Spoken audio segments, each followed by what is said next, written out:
अब ठीक आधी रात के समय देवरोपिणी देवी के गर्भ से सर्वगुहाशय सबके हृदय में विराजमान भगवान विष्णु का अवतार हुआ, भगवान श्री कृष्ण का आविर्भाव हुआ। ठीक वैसे ही जैसे पूर्व दिशा में पूर्ण चंद्रमा परिपुष्ट होकर उदित होता है, आविरासीत् यथा प्राच्यां निषुंदोरिव पुष्कर। और जब भगवान का जन्म हुआ तब जय हो जय हो जय हो यह ध्वनि होने लगी। देखो इस श्लोक में, श्लोक की उपमा में पूर्ण चंद्रमा का वर्णन है। जब भगवान का जन्म हुआ तो पूर्ण चंद्रमा, लेकिन पूर्ण चंद्रमा पुष्कल चंद्रमा तो पूर्णिमा के दिन होता, जबकि भगवान का जन्म कब हुआ? अष्टमी तिथि में हुआ। तो पूर्ण चंद्रमा क्यों लिखा? बात यह हुई कि अपने वंश में श्री कृष्ण भगवान का जन्म देखकर, कौन से वंश में हुए भगवान? चंद्रवंश में। वहाँ चंद्रवंश में भगवान का जन्म देख करके मेरे वंश में भगवान का जन्म हुआ है। चंद्रमा ने समुद्र में स्नान किया और तुरंत बाहर निकल आए, वह हर्ष के कारण भूल गए। इसलिए अष्टमी का चंद्रमा भी पूर्णिमा की चंद्रमा की तरह दिखाई देने लगा। अभद्रं कर्णेभिः शृणुयाम। श्रावण के बाद भाद्रपद आता है, उसमें भी शुक्ल भक्त को तो सभी अपनाते हैं, यह सबको प्रिय है, किंतु कृष्ण पक्ष पर भी जिसकी दया बरसे, कृपा बरसे, वह भगवान श्री कृष्ण ही हो सकते हैं। इसलिए उन्होंने अपने नाम को भी कृष्ण रख लिया। कृष्ण पक्ष की मध्यवर्तनी तिथि अष्टमी है। इस अष्टमी से पहले 7 तिथियां आती हैं और बाद में भी 7 तिथियां आती हैं। भगवान ने उसको स्वीकार किया। अष्टमी तिथि में भी जब चंद्रवंश में जन्म लेते हैं तब रात्रि चाहिए, और जब सूर्य वंश में जन्म लेते हैं तब दिन चाहिए। मध्य रात्रि और मध्य दिवस रोहिणी नक्षत्र है, जिसकी बात हम कह चुके हैं, दिन बुधवार है। यही भगवान के आविर्भाव का समय है, यही भगवान के जन्म का समय है।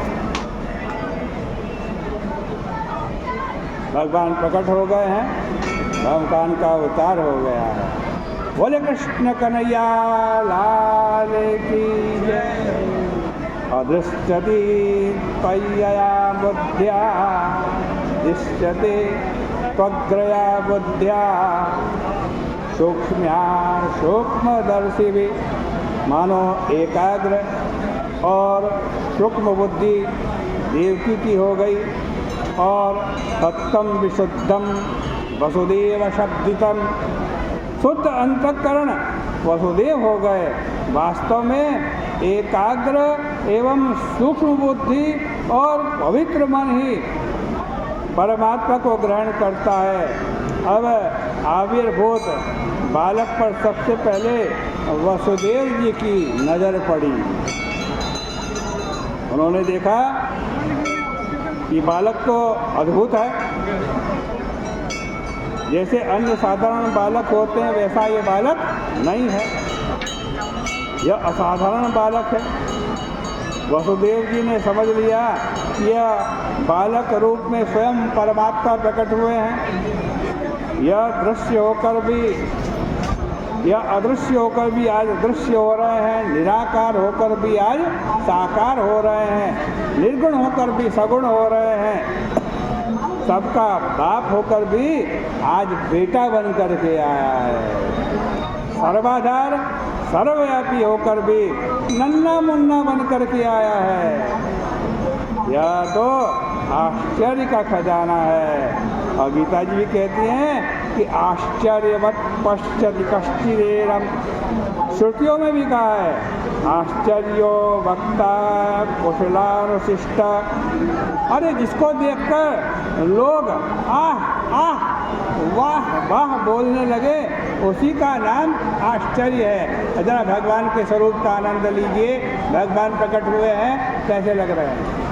तमोदवतम बालकमम्बुजेक्षणं चतुर्भुजं शङ्खगदायुधायुधं श्रीवत्सलक्ष्मं कलशोऽभिकौस्तुभं पीताम्बरं सान्द्रपयोधसौभगं तमद्भुतं बालकं। वसुदेव जी ने विचार किया कि यह देखने में तो बालक है, नन्हे मुन्ने बालक को, छोटे बालक को बालक कहते हैं, परंतु ये साधारण बालक नहीं, अद्भुत बालक है। बालक शब्द की व्याख्या करते हुए कहते हैं कि बालेषु बालेषु कानि ब्रह्मांडानि यस्य एवं भूतम। जिसके एक एक बाल में कोटि कोटि ब्रह्मांड छपे हुए हैं, वो बालक जन्म लेकर के आया है।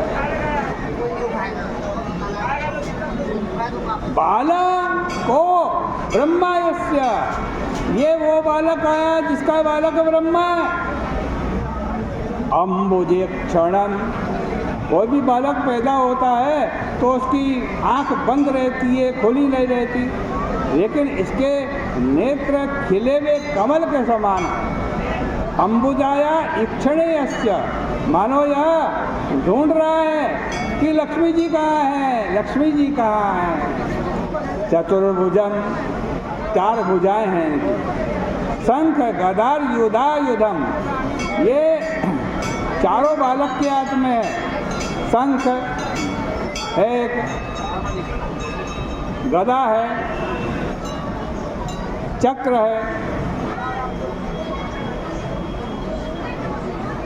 पद्म है, श्रीवत्स लक्ष्मण, श्रीवत्स का चिन्ह है। गल कौस्तुभम, गले में कौस्तुभ माला पड़ी हुई है। आज कहते पीताम्बरम सांद्रपयोधसौभगम। वसुदेव जी ने देखा यह बालक तो पीताम्बरधारी है और वर्षाकालीन मेघ के समान सुंदर कांति वाला है। देखो अभी तक जितना भी वर्णन आया है भगवान श्री कृष्ण का, सारा आश्चर्यजनक है। नवजात बालक 4 हाथ लेकर के पैदा हो, ये अद्भुत बात है। शंख चक्र गदा पद्म धारण करके पैदा हो, ये भी अद्भुत बात है। श्रीवत्स का चिन्ह हो, कौस्तुभ माला कौस्तुभ मणि पहन रखी हो। वसुदेव जी देखते हैं कि बालक पीताम्बरधर है, पीले वस्त्र वाला है, अथवा पीतम अंबरम येना, जिसने आकाश पी लिया है वह बालक है। सांद्र पयोध सौभगम, जिसका बादल जैसा सौंदर्य है, इसने अपना सौंदर्य तो और सबको दे दिया, अपने लिए केवल कालिमा ही शेष रखी। सत्तादि गुणों के सब रंग श्वेत में मिले हुए हैं। सत में रजोगुण है और दूसरे जो रंग हैं उनमें अन्यान्य गुण है। यह बालक तो सर्वदा गुणातीत है। वसुदेव ने देखा कि बालक के बाल पीत कुंडल और वैदूर्य मणि की कांति से चमक रहे हैं। कमर में कांची करधनी है, परंतु वह कांची करधनी भी उद्दाम है, उसमें कोई बंधन नहीं है। उद्दाम कांचां गद कंकणादिभिर विरोचमानम, बालक की बाहों में बाजूबंद है, कंगन है और ये सब के सब आभूषण, इसमें कोई बंधन नहीं है, डोरी नहीं। इतना अद्भुत बालक यह पैदा हुआ है, गतिशील है, इसकी भौवें चल रही हैं, आंखें भी चल रही हैं, हाथ पैर भी चल रहे हैं और इशारे भी चल रहे हैं। इससे बढ़कर अद्भुत बालक और कौन हो सकता है। ऐसे अद्भुत बालक को वसुदेव जी ने देखा। आज की चर्चा का यहीं विराम करते हैं, कल को फिर कहेंगे।